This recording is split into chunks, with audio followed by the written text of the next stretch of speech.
China Sea. Bad weather that almost hides ship from ship in this close formation of the United States Navy's Third Fleet.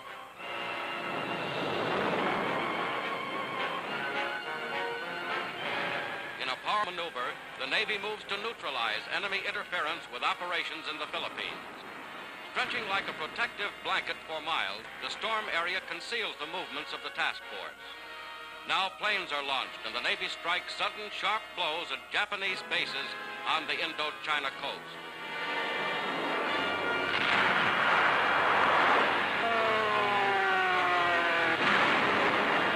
Off Indo-China, planes spot 4 enemy convoys bound for the Philippines. Bombs hurtle down, and in this one attack, 25 Japanese ships are sunk.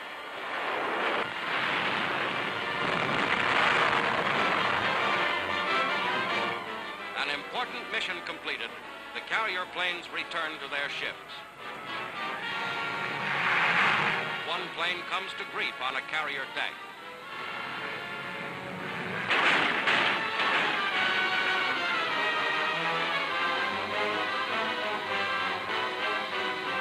The pilot, stunned by the impact, hangs limp in the cockpit. Willing hands lower him safely away from his damaged plane.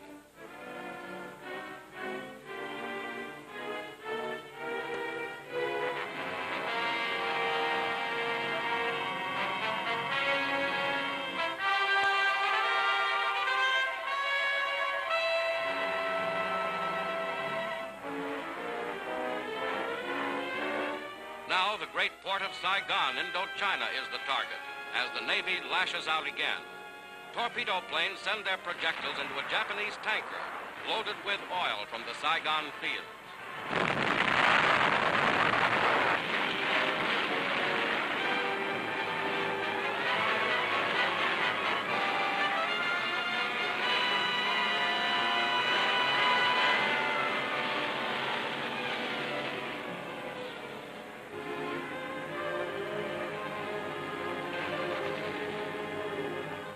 To Saigon, over a Dog's Head land formation jutting into the China Sea.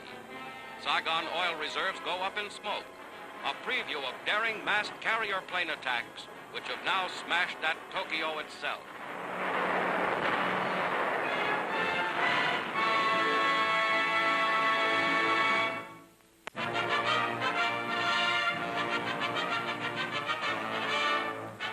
Here on the Black Sea, near the city of Yalta in the Crimea, is the meeting place of the leaders of Britain, Russia, and the United States, scene of the most successful international conference of the war.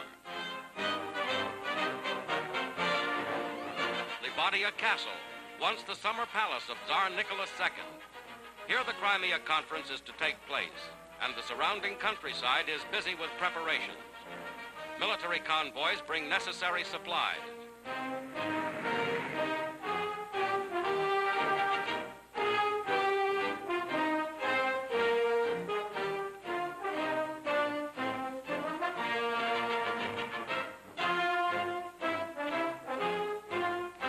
Special communications lines are strung to the palace.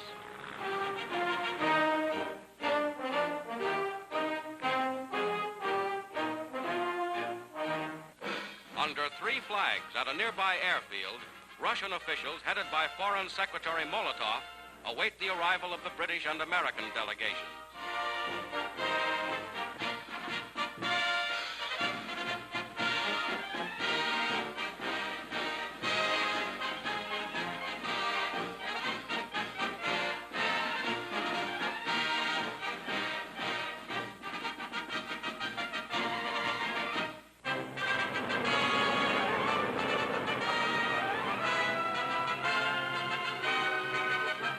Eden, British Foreign Minister.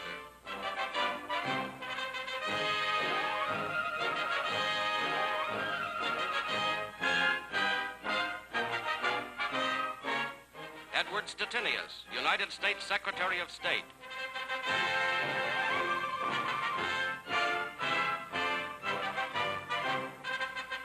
Harry Hopkins, advisor to President Roosevelt, with Averell Harriman, United States Ambassador to Russia.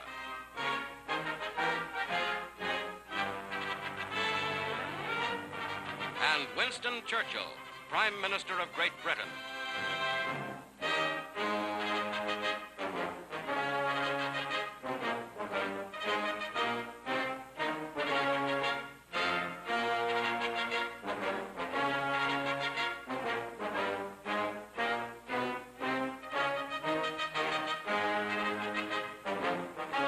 Also arriving by plane after a 6,000-mile trip is Franklin D. Roosevelt, President of the United States.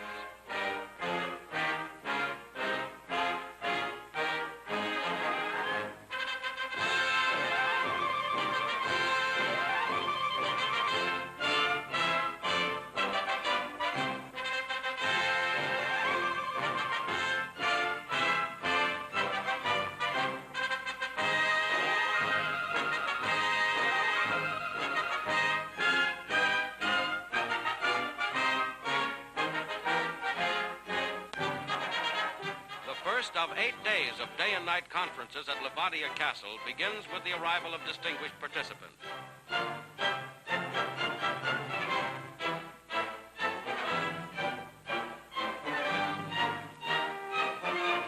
Sarah Churchill Oliver, accompanying her father, greets President Roosevelt's daughter, Mrs. Anna Bottiger.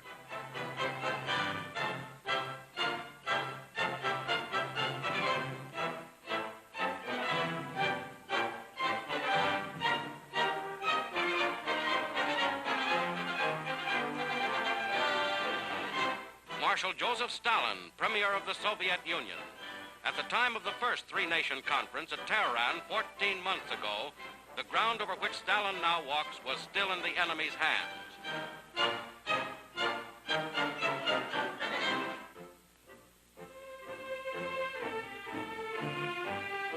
The three parties reach a firm accord on military and political points. Coordinated plans are made for great new blows against Germany from all directions. Reaffirming the resolve of the United Nations to cooperate fully after the war, Roosevelt, Churchill, and Stalin reach agreement on the foundations of European peace. Germany shall be disarmed. German militarism and Nazism will be destroyed. Germany shall be occupied in zones, with France a major participant. An organization for world security will be permanently established. The three leaders reaffirmed their faith in the principles of the Atlantic Charter.